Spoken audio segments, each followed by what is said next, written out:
Hello and welcome back to GPSC learning. વિદ્યાર્થી મિત્રો, આજે આપણે આ વિડિયો લેક્ચરમાં current affair base important MCQ test સિરીઝનો પાર્ટ 42 ને જોઈશું. આ વિડિયો તમને તમારી આવનારી દરેક ગવર્મેન્ટ ઓફ ગુજરાતની એક્ઝામ માટે ખૂબ જ ઉપયોગી સાબિત થઈ શકે તેવું હોય વિડીયોને અંત સુધી જોવા વિનંતી છે.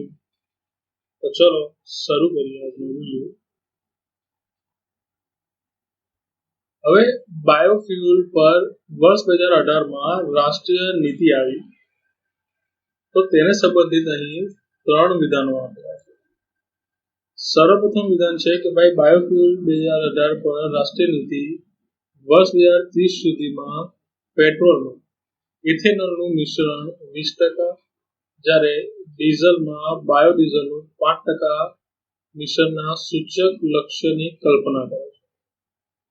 બીજું વિધાન છે કે આ નીતિમાં ઇથેનોલના ઉત્પાદન માટે માત્ર દાળ અને ક્ષતિગ્રસ્ત અનાજના ઉપયોગની કલ્પના છે.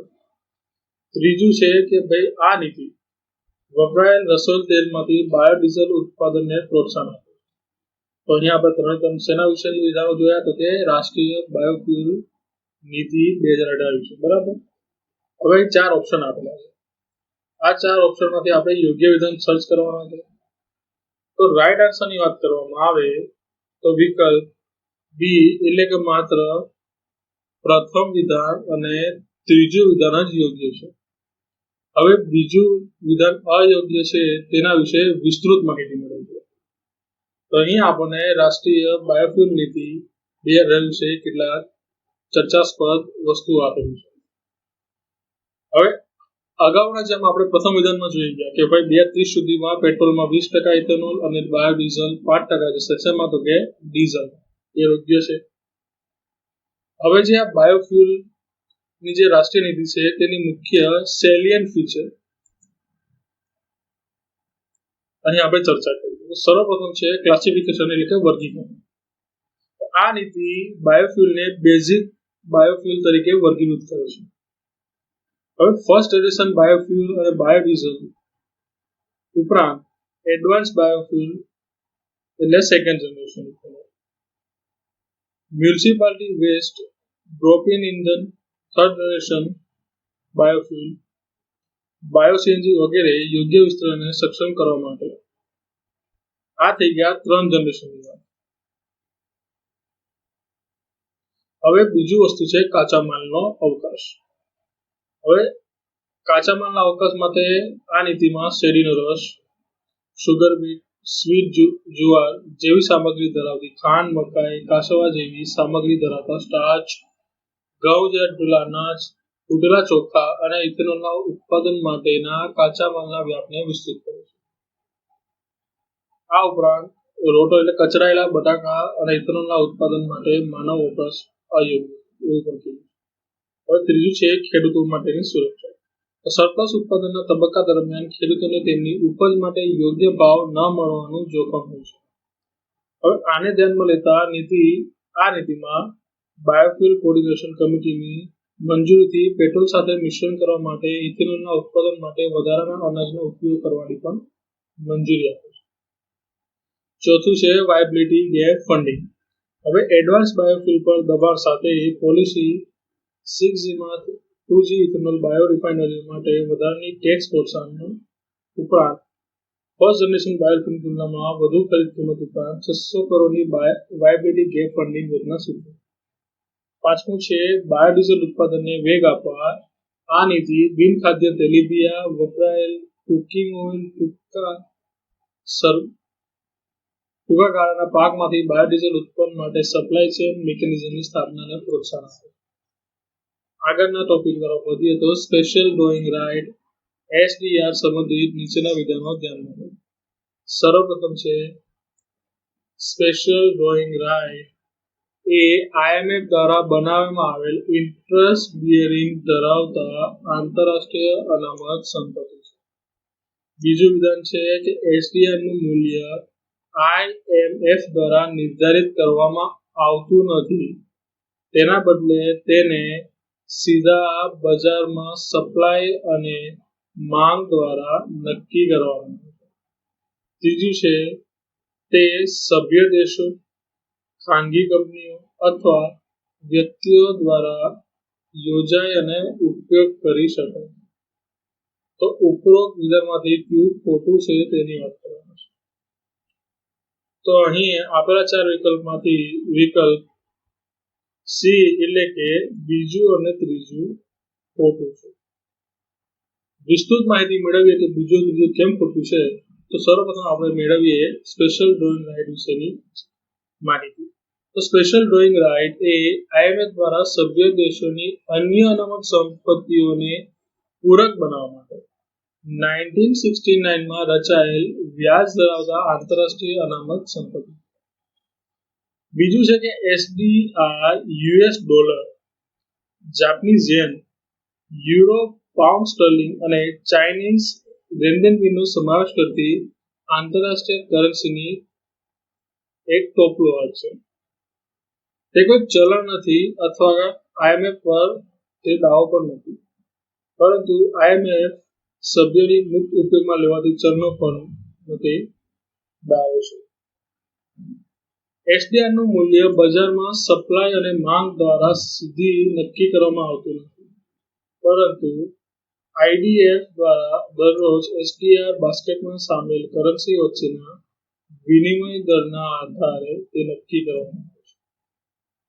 તે સભ્ય દેશો, IMF અને નિયુક્ત ધારકો તરીકે ઓળખાતી કેટલીક નિયુક્ત સત્તાવાર સંસ્થાઓ દ્વારા પકડી અને તેનો ઉપયોગ કરી શકાય, પરંતુ તેને પકડી શકાતી નથી.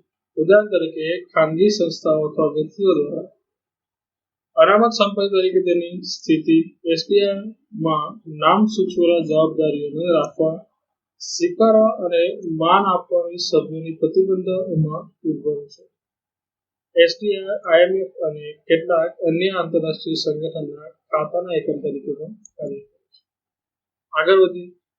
અંદમાન અને નિકોબાર આઇલેન્ડમાં નીચેનામાંથી કઈ આદિવાસીઓ હાજર છે? સર્વપ્રથમ છે જવા, બીજું છે સેન્ટિનલ્સ, ત્રીજું છે સોમ્પેન.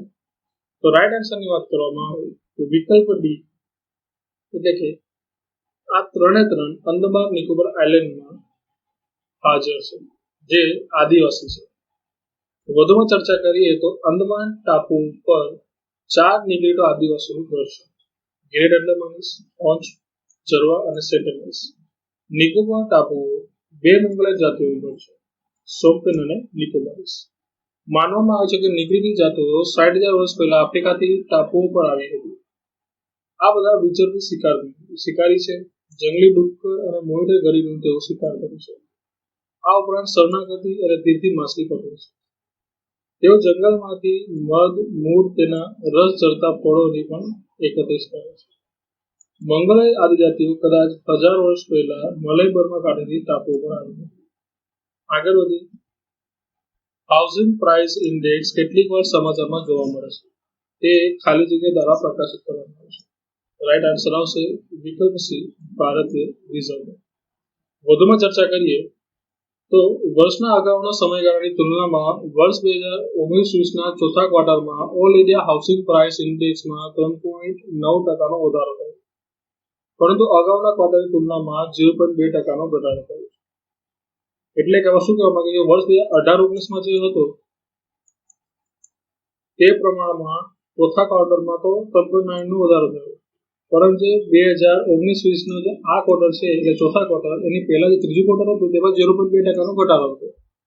હવે રિઝર્વ બેંક ઓફ ઇન્ડિયાએ વર્ષ 2019-20ના ચોથા ત્રિમાસિક ગાળા માટે તેના ત્રિમાસિક મકાન ભાવ સૂચકાંક રજૂ કર્યા છે. બરાબર, તમને આન્સર મળી ગયો છે. કોને? રિઝર્વ બેંક ઓફ ઇન્ડિયાએ આ લોન્ચ કર્યું હતું. હવે HPI ની ગણતરી બેઝ વર્ષની વાત કરવામાં આવે તો બેઝ વર્ષ છે 2010-11. હવે આ સૂચકાંક 10 મોટા શહેરો જેમ કે અમદાવાદ, બેંગલુરુ, ચેન્નઈ, દિલ્હી, જયપુર, કાનપુર, કોચી, કલકત્તા, લખનઉ, મુંબઈમાં આવાસ નોંધણી સત્તાઓ પાસેથી પ્રાપ્ત ટ્રાન્ઝેક્શન સ્તરના ડેટા પર આધારિત છે. હવે આગળ વધીએ. નીચેનામાંથી કયા કાયદા રાષ્ટ્રીય ગ્રીન ટ્રિબ્યુનલ એટલે કે NGT ના કાર્યક્ષેત્ર આવે છે? અહીં 4 કાયદા આપેલા છે. સર્વપ્રથમ છે જળ, જેમાં પ્રદૂષણ નિવારણ અને નિયંત્રણ અધિનિયમ 1974. બીજું છે વન, એટલે વનનું સંરક્ષણ અધિનિયમ 1974. 80. ત્રીજું છે જાહેર જવાબદારી વીમા અધિનિયમ 1991. ચોથું છે જૈવિક વિવિધતા અધિનિયમ 2002. એમાંથી આપણે સાચો કોડ પસંદ કરવાનો છે. તો રાઈટ આન્સર આવશે વિકલ્પ ડી. આ ચારેય એ એનજીટી એટલે કે રાષ્ટ્રીય ગ્રીન ટ્રિબ્યુનલના કાર્ય હેઠળ આવતા કાયદાઓ છે. તો બીજા કયા કાયદાઓ રાષ્ટ્રીય ગ્રીન ટ્રિબ્યુનલ હેઠળ આવે તેની વાત કરી લઈએ. તો રાષ્ટ્રીય ગ્રીન ટ્રિબ્યુનલ અધિનિયમ 2010 અનુસૂચિ 1માં ઉલ્લેખિત કાયદાઓમાં પર્યાવરણીય નુકસાન માટે રાહત અને વળતરની માંગ કરનાર કોઈપણ વ્યક્તિ ગ્રીન ટ્રિબ્યુનલ સંપર્ક કરી શકે છે. હવે શિડ્યુલ 1 ના કાયદા નીચે મુજબ છે. તો સર્વપ્રથમ છે કે જળ પ્રદૂષણ નિવારણ નિયંત્રણ અધિનિયમ 1974. બીજું છે જળ પ્રદૂષણ નિવારણ નિયંત્રણ સેસ એક્ટ 1977. બીજું છે વન સંરક્ષણ અધિનિયમ 1980. ચોથું હવા પ્રદૂષણ નિવારણ નિયંત્રણ અધિનિયમ 1981. પર્યાવરણ સંરક્ષણ અધિનિયમ 1986. જાહેર જવાબદારી વીમા અધિનિયમ 1991. જૈવિક વિવિધતા અધિનિયમ 2002. આ ઉપરાંત ટ્રાઇબ્યુનલ પર્યાવરણ અને તેને લગતા પ્રશ્નો નોંધપાત્ર પ્રશ્નો હોય એની સાથે જોડાયેલા તમામ સિવિલ કેસો પર અધિકાર ક્ષેત્ર ધરાવે છે. આ ઉપરાંત ઉપર જણાવેલ કાયદા હેઠળના કોઈપણ અપીલ અધિકારીઓનું હુકમ નિર્દેશનથી નારાજ કોઈપણ વ્યક્તિ તેમને રાષ્ટ્રીય ગ્રીન ટ્રિબ્યુનલ સમક્ષ પડકારી શકે છે.